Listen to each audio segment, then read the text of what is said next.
شام کے وقت شیروز کھیلتا کھیلتا باغ کی جانب جا نکلا۔ باغ اس وقت اداس لگ رہا تھا، جیسے اس کی کوئی سہانی چیز اس سے چھن گئی ہو۔ شیروز نے پچھلی طرف کا چھوٹا دروازہ کھولا اور باہر نکل آیا۔ اس طرف اجالا بھی کم ہی آتا تھا، خالی اجڑے ویرانے سے آگے درختوں کے جھنڈ تھے جن کی طرف کسی کا گزر نہ تھا۔ طلسم انداز میں گمسم شیروز اس ویرانے کی جانب چلا جا رہا تھا، جیسے کوئی انجانی طاقت اسے بلا رہی ہو۔ جب وہ درختوں کے جھنڈ کے اندر پہنچا، اسے کسی کی آواز سنائی دی، جیسے کوئی سرگوشی کے انداز میں کچھ بڑبڑا رہا ہو۔ وہ آواز کی جانب چل پڑا۔ تھوڑے فاصلے پر اسے ایک عجیب مخلوق بابا نظر آیا جو پھٹے پرانے کپڑوں میں ملبوس تھا۔ اس کا لباس جگہ جگہ سے تار تار تھا۔ اس نے شیروز کو اشارے سے پاس بلایا۔ شیروز خاموشی سے چلتا ہوا اس کے پاس پہنچ کر بیٹھ گیا۔ اس بابا نے شیروز کے سر پر ہاتھ رکھ کر کچھ پڑھا اور بلند آواز میں کہا، جا یہاں سے واپس چلا جا۔ شیروز کو جیسے ہوش آ گیا، وہ گرد و پیش کو دیکھ کر گھبرا گیا۔ اس نے گھر کی جانب دوڑ لگا دی، بھاگتا بھاگتا گھر کے دروازے پر پہنچا۔ جب پلٹ کر دیکھا تو وہاں پر کوئی نفس موجود نہیں تھا۔ وہ رات اور اگلی کئی راتیں پرسکون انداز میں گزر گئی۔ پھر ایک رات جب سب لوگ شیروز کی جانب سے مطمئن ہو چکے تھے، اچانک شیروز جاگ اٹھا۔ باغ میں کچھ شور تھا۔ اس نے کمبل سے منہ باہر نکالا۔ کھڑکی سے باہر کا منظر صاف نظر آ رہا تھا۔ شیروز خاموشی سے اٹھ کر کھڑکی کے پاس آ گیا۔ باہر وہ عجیب بلا جیسے کوئی کھیل کھیل رہی تھی، ایک طرف سے دوسری طرف بھاگتی پھر رہی تھی۔ اچانک اس بلا نے چھلانگ لگا کر کھڑکی پر حملہ کر دیا۔ شیروز کے منہ سے چیخ نکل گئی، مگر اس کی آواز کہیں دب چکی تھی۔ وہ خوفناک بلا اس کے سامنے سے جیسے غائب ہو گئی۔ وہ حیرت انگیز انداز میں سارے باغ میں دیکھتا رہا، مگر ناکام رہا۔ وہ واپسی کے لیے مڑا ہی تھا کہ اس کی نظر بستر پر پڑی۔ بستر پر وہ منحوس بلا برچمان تھی۔ اس کے بے رحم چہرے پر ایسی کیفیت تھی جس کو الفاظ میں ادا نہیں کیا جا سکتا۔ اس کا آدھا چہرہ بالوں سے ڈھکا ہوا تھا۔ ایسا لگ رہا تھا جیسے اس کے کریا چہرے سے خون کے لوتھڑے گر رہے ہوں۔ شیروز دھڑام سے زمین پر گرا اور بے ہوش ہو گیا۔ ماں بیٹے کی حالت دیکھ کر جان چکی تھی کہ کچھ بھی ٹھیک نہیں ہے۔ شوہر سے پھر بات ہوئی، بات بحث تک گئی، مگر نتیجہ کچھ نہ نکلا۔ ماں کا دل اگر موم کا ہوتا ہے تو ارادہ فولاد کا۔ ماں نے اپنے زور و بازو پر انحصار کر کے بیٹے کے اس مسئلے کو حل کرنے کا سوچا۔ اپنے بھائی کو بلا کر اس کے سامنے سارا مدعا بیان کیا۔ بھائی نے سارا حوال سنا تو ایک ہی مشورہ دیا، آپا اس کو فوری وادی سیرن لے کے جانا چاہیے، وہاں ایک بہت بڑے بزرگ رہتے ہیں، وہاں جا کر ضرور اس مسئلے کا کوئی مثبت حل نکلے گا۔ رکت سفر باندھ کر 6 گھنٹے کے طویل سفر کے بعد بالآخر نسیم بیگم اپنے لگتے جگر کو لے کر منزل پر پہنچ گئی۔ بابا جی تک رسائی ہوئی، مسئلہ بیان کیا۔ بابا جی نے بچے کو دیکھا اور پھر بچے کی کہی گئی داستان پر سچ کی مہر لگا دی۔ کچھ پڑھ کر دیا، کچھ تویز دیے، کچھ دعائیں کی، کچھ عملیات کیے۔ اگلے دن نسیم بیگم مطمئن انداز میں گھر پہنچی۔ ان کو اب سکون تھا کہ مسئلہ حل ہو جائے گا۔ جمیل انور نے اس واقعے کو خاموشی سے سنا مگر خاص رد عمل نہ دیا۔ وہ کسی گہری سوچ میں غرق تھے۔ بھوت پریت پر یقین نہ ہونے کے باوجود ان کو اپنے بیٹے کی حالت نظر آ رہی تھی۔ شیروز دن با دن کمزور ہو گیا تھا۔ وہ ہر وقت سہما پریشان نظر آتا۔ اس کے کھیل بند ہو گئے تھے۔ اس کی شرارتوں کی جگہ طویل خاموشی نے لے لی تھی۔ اٹھتے بیٹھتے آتے جاتے اس کو وہ منحوس بلا نظر آ جاتی۔ اس کی آنکھوں میں بے شمار سوال دیکھتا، کبھی انتقام کی آنکھ دیکھتا، کبھی خون دیکھتا، مگر یہ سب صرف اس کو نظر آتا۔ ایک رات سردی اپنے عروج پر تھی۔ دھند کی چادر نے ہر چیز کو چھپا دیا تھا۔ ہاتھ کو ہاتھ دکھائی نہیں دے رہا تھا۔ شیروز بستر پر خاموش لیٹا چھت کو گور رہا تھا۔ جب اس نے چھت سے دیوار کی جانب کوئی سایہ رینگتے دیکھا، اس کا خون خشک ہو گیا۔ سایہ دیوار سے زمین پر اتر آیا۔ دیکھتے ہی دیکھتے سایہ نے جسم کی شکل دہار لی۔ وہی چہرہ، وہی غصہ، وہی نفرت شیروز کے سامنے تھی۔ شیروز بے ہوش نہیں ہوا مگر اس کے رونگٹے کھڑے تھے۔ سردی میں جب جسم جم رہے تھے اس کا جسم پانی چھوڑ رہا تھا۔ وہ بلا آہستہ آہستہ چلتی یا گھسیٹتی ہوئی بیڈ کے پاس آ گئی۔ اس نے جب لب کھولے تو بدبو کا ایک جھونکا شیروز کی ناک سے ٹکرایا۔ شیروز بس بت بنا اس منحوس بلا کو دیکھ رہا تھا۔ اس کے پاؤں زمین سے یوں بلند تھے جیسے وہ مہو پرواز ہو، مگر وہ گھسیٹتا بھی صاف محسوس ہوا تھا۔ ہاتھوں کی بناوٹ عام انسان ہاتھ سے الگ تھی۔ ہاتھ ایسے تھے جیسے گوشت کو پیس کر چھوڑ دیا گیا ہو۔ خون آلودہ ہاتھ گوشت کے بڑے بڑے لوتھڑے محسوس ہو رہے تھے۔ اس کا چہرہ آدھا نظر آ رہا تھا، مگر آدھا بھی ایسا تھا جیسے کسی نے کلہاڑی کے وار سے دو حصوں میں تقسیم کیا ہو۔ اس کے چہرے کے نظر آنے والے حصے میں ایک آنکھ نظر آ رہی تھی جس سے آگ نکلتی محسوس ہو رہی تھی۔ جو مجھے کرنا ہے میں کر لوں گا۔ اچانک اس کے کھلے منہ سے آواز نکلی۔ ایسا لگا جیسے کسی طریق کنویں سے کسی کو ذبح کیا جا رہا ہو۔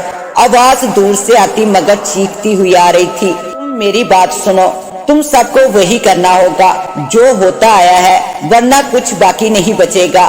شیروز پتھر کے بت کی طرح بے بس اپنے انجام کو دیکھ رہا تھا۔ اس کا ذہن معصوم تھا، مگر سامنے کھڑی عجیب موت کا منظر اس کو اندر تک ہلا رہا تھا۔ ایک دم ہوا کے جھونکے سے کھڑکی کے دونوں پھٹ کھلے۔ کھڑکی سے کوئی اندر کودا۔ چلنے کی آواز ایسے آ رہی تھی جیسے وزنی سامان زمین پر گھسیٹا جا رہا ہو۔ ایک لمحے بعد شیروز کے بستر کے ارد گرد دو عجیب مخلوق چیزیں کھڑی تھی۔ ان کے ہاتھ بڑھنا شروع ہوئے۔ بڑھتے بڑھتے وہ ہاتھ شیروز کے گلے تک آ گئے۔ جب شیروز کو ہوش آیا دن نکل چکا تھا۔ کھڑکی کھلی ہوئی تھی۔ اس کو گردن سے عجیب سی گندی بدبو اس کے نتنوں تک آ رہی تھی۔ وہ اٹھا، اس نے فرش پر مختلف نشانات دیکھے۔ اس کے بستر سے گندی بدبو اٹھ رہی تھی۔ وہ جلدی جلدی نہانے گیا۔ شاور کے نیچے جب وہ کھڑا ہوا، پانی اس کے جسم سے جب ٹکرا کر نیچے گر رہا تھا، اسے ایسا لگا جیسے سارے باتھ روم میں گندگی پھیل رہی ہو۔